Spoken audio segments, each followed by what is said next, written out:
Mesdames et messieurs, bonjour.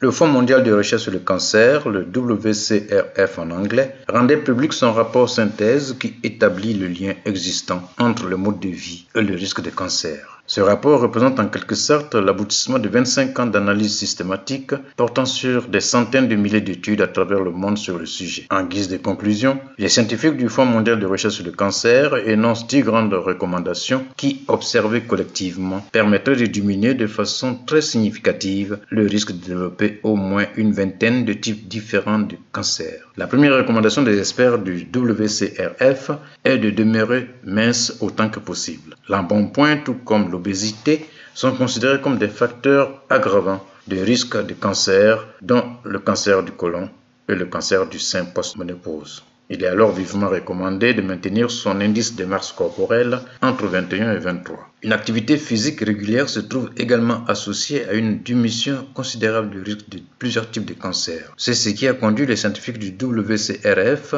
à recommander d'être actifs physiquement. Ils préconisent pour ce faire au moins 150 minutes d'exercice physique modéré par semaine. La synthèse des études fait par ailleurs apparaître la place de l'alimentation dans la survenue de nombre de cancers. Il est ressorti que le régime alimentaire associé à une réduction de risque de cancer présente en commun le fait d'être riche en aliments d'origine végétale. Ce constat induit de la part des auteurs du rapport la recommandation de consommer régulièrement une grande variété de fruits, de légumes, de légumineuses et également des aliments à base de grains entiers. Toujours en ce qui concerne la principale source énergétique de notre organisme, une des recommandations vise à limiter la consommation d'aliments transformés. Outre le fait que ces produits industriels, généralement gorgés de sucre et de gras, à l'origine de l'obésité et d'embonpoint, ils sont pointés comme facteurs aggravant le risque de différents types de cancers. L'obésité et l'embonpoint se retrouvent également indexés en ce qui concerne la consommation de boissons sucrées.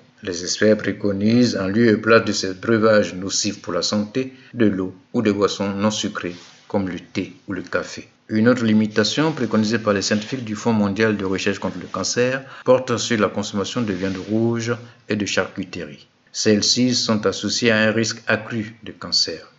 Il en est de même en ce qui concerne la consommation d'alcool. Des travaux récents ont nettement démontré que même à faible dose, l'alcool représente un réel risque pour plusieurs types de cancers du système digestif. Pour les adeptes des suppléments alimentaires, ceux qui pensent retrouver en ces suppléments les ressorts nécessaires, le rapport indique qu'aucune étude n'a mis en exergue un effet protecteur de différents suppléments face au risque de cancer. Il a même été constaté plutôt une augmentation de ce risque qui serait associée aux suppléments en vitamine E et en bêta-carotène. Voilà qui doit inciter plutôt à la modération. Enfin, les experts du WCRF recommandent aux nourrices de privilégier l'allaitement maternel qui a montré des particularités remarquables dans la réduction des risques de cancer du sein. Comme on le constate, ces différentes recommandations relèvent davantage de la disposition de chacun à prendre en charge sa santé. En d'autres termes, notre santé, avant d'être la préoccupation des politiques et des médecins, est d'abord et avant tout notre affaire, une affaire individuelle. À chacun donc